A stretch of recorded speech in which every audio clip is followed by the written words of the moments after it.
Welcome to WTF Media. If you love crazy, unbelievable stories, make sure to subscribe and hit the bell so you don't miss out. Let's jump right into today's story. Sitting in a jail cell on my last day inside. I'm actually quite happy that I'm sat here at the end of my stretch. I learned a lot from the old lags in here. I think the story that led me to this time and place is an interesting one. It all started when Sally, my wife, and I moved into a posh new estate in a new town on the outskirts of London. It was full of young up and coming go-getters, much like ourselves. It was fun to mix together. There were some single blokes, and there were some single lasses, but mainly married couples, and some just living together that can't be bothered to get married. There were parties most weekends at someone's house. We were all youngish, vital, up-and-coming middle management types in a range of lawyers, advertising agencies, and estate agents. I had been an aircraft mechanic and even got to be a supervisor before I found out that I could sweet-talk people into spending more on a house than they needed to and sold them a mortgage at a good rate. Well, good for me anyway. Sally was a minor sales executive in an advertising agency. We were all really quite well off, and life was good. We would quite often all meet up in a local wine bar midday on Friday to whinge about clients who didn't know they were being ripped off, full of mutual back-patting. One particular Friday I phoned Sally to let her know I was not going to get there until about 3 or 4 o'clock. I had some stupid clients to catch up with, and I would see her there when I finished. I pitched up at the bar just after 4 o'clock, and the usual crowd was there. I couldn't see Sally, so I asked one of the girls where she was. She wasn't feeling well, so Gerald took her home. Sally and Gerald worked at the same agency, so they are going to be a bit friendly. The problem was that Gerald was a bit of a womanizer and a bit of a twat when it came to women. He had that "I am God's gift to women" attitude. We all had seen the drunken arguments between Gerald and his wife Fiona because of his flirting. It may have been more than flirting. They had only been married less than 2 years, although they had been together for several. Not a marriage made in heaven. Sally and I thought the God's gift to women had palled a bit with Fiona. Feeling a bit bemused, I drove home. I couldn't see Gerald's car around nor Sally's. Hers was probably still at work or the bar car park, and Gerald would have gone home in his. Assuming my wife was poorly upstairs in bed, I was a bit careful how I approached the house. I opened the front door and went upstairs. I heard those sounds no married man wants to hear if he's not involved. Oh yes, deeper. Stop. We shouldn't be doing this. Stop. Stop. If Mike catches us, he will fucking kill us. But that is so good. I took out my mobile phone and switched on the video. I set it to record and gently opened my bedroom door to see. Lo and behold, Sally was on her back with a naked Gerald pumping away at her on our bed with her legs wrapped around his back. Fuck. I took a few seconds of video to get a dose and shut the phone down. The first thing I wanted to do was throw up. The second thing I wanted to do was to cause some damage. The second part was going to be easy. I went into the spare bedroom and dragged out my old cricketing kit bag. I took out my cricket bat and approached our bedroom. They were still having at it. With an almighty kick, I smashed the door open. The look on their faces was amazing. Gerald's face was even more amazed when the bat caught him on the side of his chest and he flew off the bed into the wall. I grabbed Sally by the back of her long hair and threw her off the bed into the corner next to him, shouting, "What the fucking hell are you doing?" as if I couldn't see. "Mike, babe, it's not like it seems," she replied. "Oh yes, it is exactly like what it fucking seems. You are shagging that fucking twat in our bed." Gerald was now standing up, holding his ribs. I grabbed him by his long, poncy blonde hair and threw him onto a bedroom chair. Sit there before this cricket bat comes in contact with your bollocks. I got my phone out and showed him the video I had recorded and said, "You sit there or I send this video to your wife." He sat still. I looked at my wife huddled in the corner.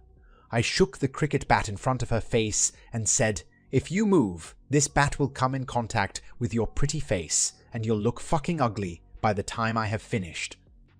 I had some nasty thoughts. This twat was going to be scared for the rest of his life. He will never come near my wife again.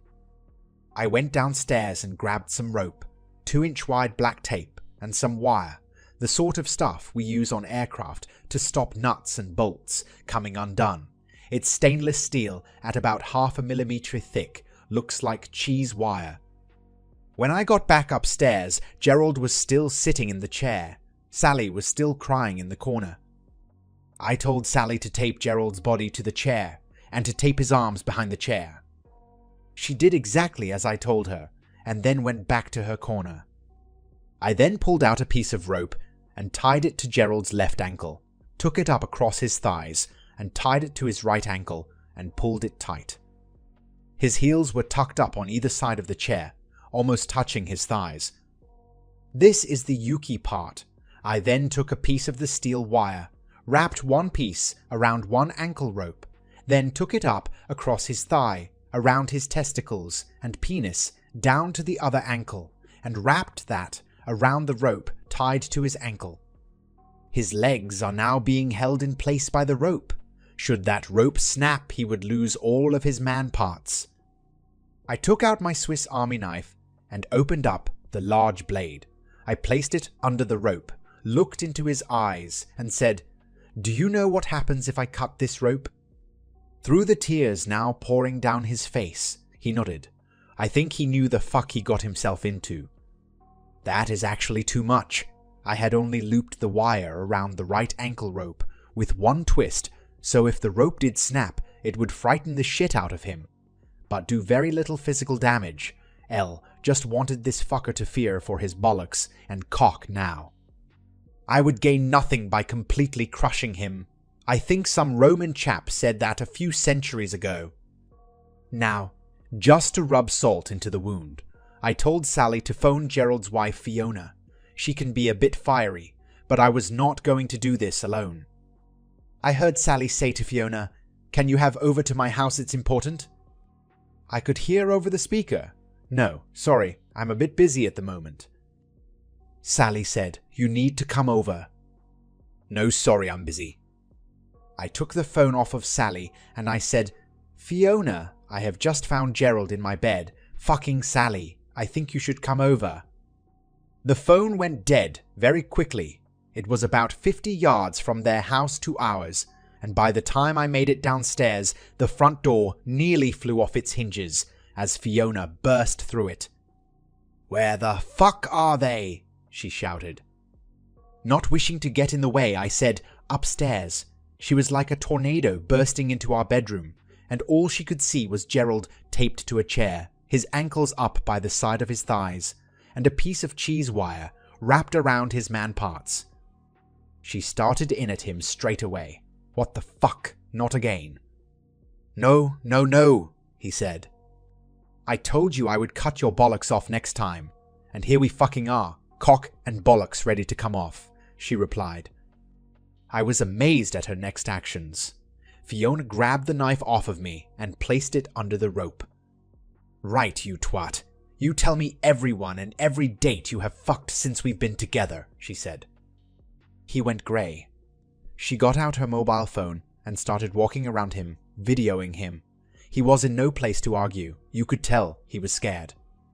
"Right, let's have the names." He started spilling his guts. "Girls from work, neighbors, friends," he replied. Fiona sat down on the bed with a look of confusion on her face, which soon turned to disgust. "These are my friends. You're fucking my friends." She looked at me with imploring eyes and said, "Could I have a drink of water? This is too much."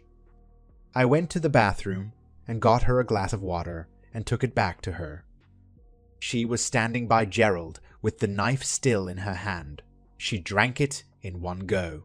I bet she wished it was gin or vodka. I started on him, and how many times with that slut, pointing at Sally. This is the first time, honest. We just got chatting about sex and got carried away. I sort of believed him about the first time with the threat he was under. Not sure about the rest though. Standing in front of him, Fiona said, "Right, you twat, you're holding something back. What is it?" His face dropped. "There's more. I think you're lying. I've not been with you for this long, and not knowing when you're lying, okay? That was when she offered the knife back up to the rope. Tell me, you cunt, or you become a eunuch. In fact, you will become more than a eunuch. At least they had a cock left to piss through," she said. "Promise you won't do it if I tell," he said, looking down at his genitals. "I promise," she replied. "Okay, it was Felicity," he replied. "What? My sister, you cunt, when?" Fiona answered. "At the weddings," he replied. "What? The one last month?" Fiona questioned. Looking down, he nodded at his trapped appendages and said, "You promise not to." "I promise. Now fucking get on with it. Which wedding? There has only ours and Felicity's last month." You could see the light come on in Fiona's head. "Our wedding," he nodded, still looking down. "Weddings, plural?" he nodded. "What? Hers as well," he nodded again. "I will remember this part for the rest of my life. It all happened in slow motion." Fiona leaned within inches of his face and whispered, "You cheated, I lied."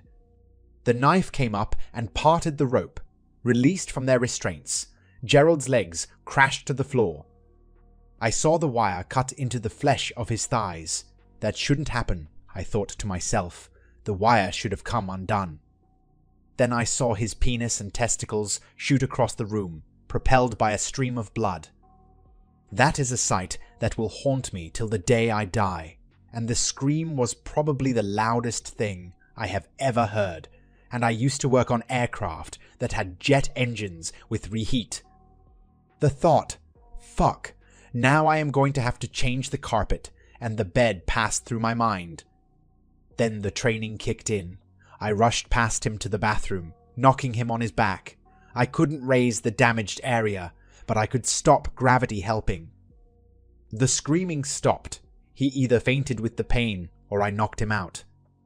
I grabbed the towels and went back and shoved them onto the wound. I yelled at Sally, "More towels and phone the ambulance." There was nothing more I could do, apart from apply pressure to the wound, and then I noticed Fiona had her phone to her ear. Now the git has shut up. "Yes," I said, "I have cut my husband's cock and balls off with cheese wire," Fiona uttered. There was a pause as she listened. "Yes, I have got that. Keep the bits cool, not cold, not the freezer. I have just the thing." Between her thumb and forefinger, she picked up Gerald's appendages and went to the bathroom. "Ah, good idea.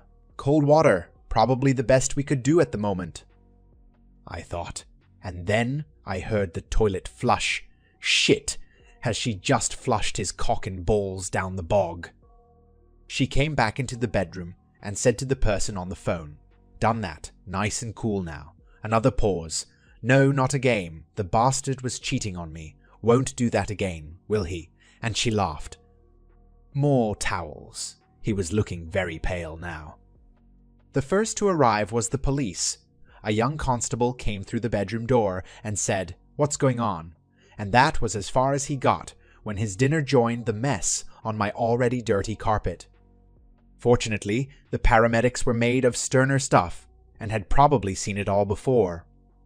"Well done, mate. We got this now. You probably saved his life. Where are the bits?" he asked. "I think she flushed them down the toilet," nodding to Fiona. "Oh fuck," was the reply. "She must have been really pissed off." "Shagging your wife's sister at her and your own wedding will do that," I replied. Fiona was being escorted out to the police car. Sally and I were asked to accompany the police to the station after Sally got dressed. The interview with the police was quite simple. I told them exactly what happened from my point of view, including the wire not being twisted and should have come off. Fiona told them her story, and fortunately for me, she admitted that she had tightened the wire as it was coming loose, and she didn't want to ruin the illusion. She was just a woman. How would she know about how to lock off cheese wire? Nobody believed her, but couldn't prove it. I went down for 3 years for false imprisonment. I was fortunate in the judge. I found out later that he had been cheated on by his wife. Otherwise, I may have got a longer sentence. Apparently, it helped that I saved his life by what I did. I only served 18 months. The GBH charge didn't stick as I pleaded temporary insanity, finding my wife being shagged by one of our friends. Fiona got a suspended sentence for illegally disposing of human body parts, or some such thing, and had to attend a psychiatric hospital. Sally was an innocent party and was not charged with anything. I divorced Sally, and it came through whilst I was inside. Sally lost the house because she couldn't keep up the payments without my wages. She almost lost her job as Gerald worked at the same place. My time inside was quite easy. Healthcare, television, reasonable food, and when I was asked why I was, and I told the other lags that I cut the cock and balls off the man I found shagging my wife. A bit of a fib, really, but I did set it up. I was sort of held in high regard. I left the prison on a bright sunny morning. I had a train ticket in my pocket as the resettlement people had found me a job up north. I was surprised to see Sally waiting for me. She had only visited twice since the divorce became final. Despite the warm day, she was wearing a belted Macintosh. I had a feeling I knew where this was going, as this was one of my fantasies. As I approached her, I could see I was right. She gently undid the belt and gradually opened the Macintosh, holding it in front of her so that I could see she was naked except for stockings and a suspender belt. She closed the coat, leaving a lot of cleavage on show. As I walked up to her, she slipped her arm into mine and we carried on walking. She said, "Hello, sweetie. Now you're out. I'll start to make it up to you. I have a hotel room booked just around the corner." I was looking forward to a few beers after 18 months, without any, but I could get beer anytime. Sex was going to be harder to come by. I looked at her and said, "Lead the way, my lady." As we walked, she said to me, as if trying to get it all out before we reached the hotel, "I know we're divorced, but I want to make it up to you. I do love you, and I know I made a big mistake. I don't know what came over me. It's all my fault, and I have to take all the blame. Can you find a way to forgive me, please? I will prove I can be faithful. I know it won't be easy for you to trust me again, but please give it a try," I grunted. "Please just think about it. Please just think about it," she asked. I just grunted again. We went to the hotel, and the looks we got as we walked through reception told me this was a fairly usual occurrence. People coming out of prison and jumping straight into a hotel room. She swiped the card, and we entered the room. Sitting on the dresser was a bottle of gin and some tonic water. She smiled and said, "You better get undressed whilst I get you a drink." There was no finesse about this. I took a mouthful of the gin, then tore her coat off and threw her on the bed. I rolled off her and said, "Thanks, I enjoyed that." I took a more leisurely drink of the gin and tonic, and then looked at her and said, "Where do you think we should go from here?" She laid in my arms, looked me in the eyes, and said, "I know it was my fault. I hurt you. I should have said no, but I got carried away. It won't happen again. I can promise you that." "But I heard you say he was good. Was he better than me?" I asked. "No, he wasn't as good as you. He was slacking. I was trying to boost his ego so he would go harder. He's no match for you," she replied. I thought to myself, he certainly isn't now. "So, you risked our marriage for a bit of fun, and he wasn't even as good as me? That's very disappointing," I asked. "I know I was wrong. It was my mistake. What must I do to get back into your life?" I have been celibate for the last 18 months since that day. I don't want anybody else. I only want you. I know it's not going to be easy for you to forgive me. I'm not sure if you can. But I won't cock up again. Once bitten, twice shy. I'm not going to risk losing you again. I'm not likely to make the same mistake twice. Can we make a go of it, please? Can we at least try? She replied. I let her finish her little speech. The thing about being an estate agent and a supervisor is you become a bit of a psychologist, and you learn to read people by their actions and words. Looking at her, I said, I think I've had enough rest. Let's go again. I got off her and went to the bathroom for a shower. When I returned, I could tell she was up for more, and she had that coy, cute, sexy look I had known so often when she wanted something.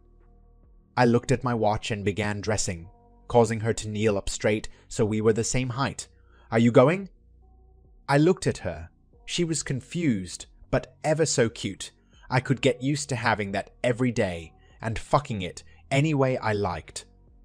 Yes, I have trained to catch, I replied. But why? She asked. I looked at her and said, the resettlement people got me a job as an estate agent in Merseyside. It's just pushing paper for now, but I think I can make a go of it. I will think about your suggestion. By then, I was dressed and had reached the door. I opened it. I looked back at her and said, it would have helped me make a decision in your favor if you had said you were sorry. I heard her scream no as I closed the door. I lied. I got on the train to Lincoln. I went back to being an aircraft mechanic. It didn't pay as much as an estate agent, but at least the people weren't twats. The last I heard of Fiona, she was seeing a trick cyclist, and Gerald was now known as Geraldine. That's the end of this story. If you found it engaging, please give it a thumbs up, and don't forget to subscribe for more content like this. I've tried out a new style, so if you liked it, let me know in the comments.